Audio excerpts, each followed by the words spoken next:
Sejenak Bijak, edisi Selasa 26 Januari 2021.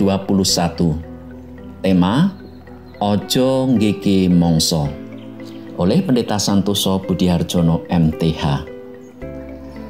Ojo padha nggege mangsa menawa ora gelem tumiba ing cilaka. Saudaraku, ungkapan Jawa ojo nggege mangsa secara harfiah berarti jangan mempercepat waktu.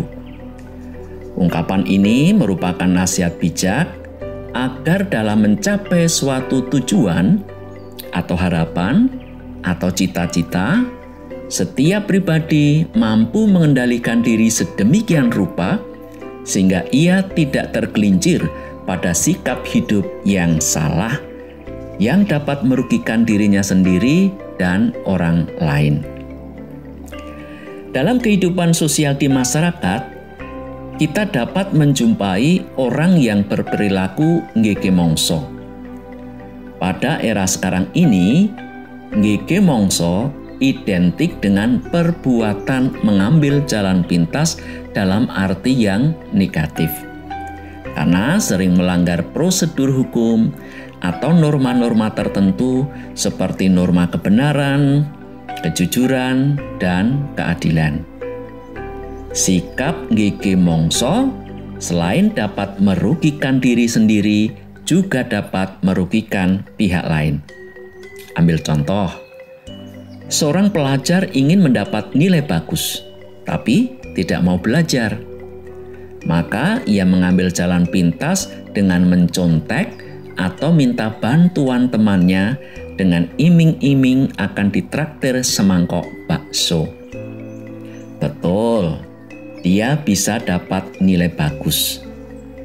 Namun karena bukan dari hasil usaha belajarnya sendiri, maka ketika ia memasuki dunia kerja yang penuh dengan tantangan dan persaingan, dia tidak dapat melakukan suatu pekerjaan dengan baik, bahkan sering menjadi pecundang, yaitu orang yang selalu gagal dalam segala hal.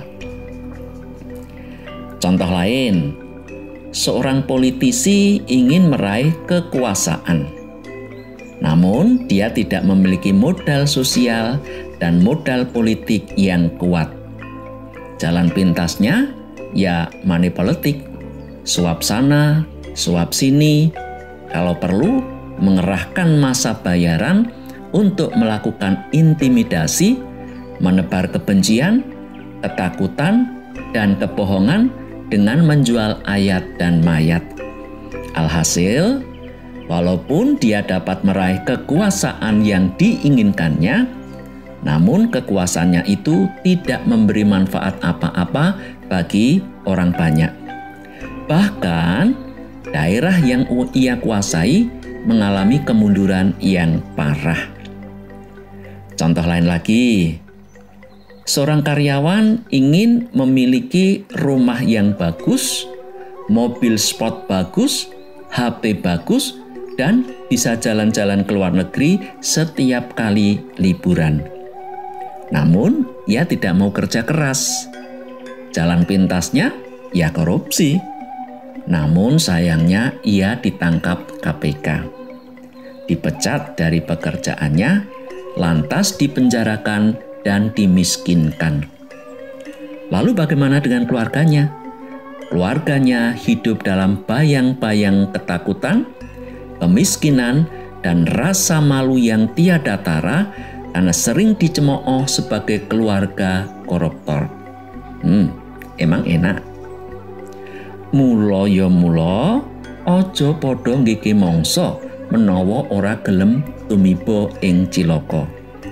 Jangan pernah mendahului waktu jika tidak ingin hidup menderita. Saudaraku, untuk dapat terhindar dari sikap nggege mangsa atau terburu nafsu dalam mencapai tujuan, dibutuhkan kejernihan dalam berpikir, kedewasaan dalam bertindak, dan kemampuan untuk mengarahkan langkah demi tujuan akhir, yakni mencari perkenan Tuhan sembari tetap berusaha dengan keras serta memperhatikan kepentingan orang lain. Ingat pesan Tuhan Yesus dalam Injil Markus 13 ayat 33. Hati-hatilah dan berjaga-jagalah, sebab kamu tidak tahu bila manakah waktunya tiba. Amin.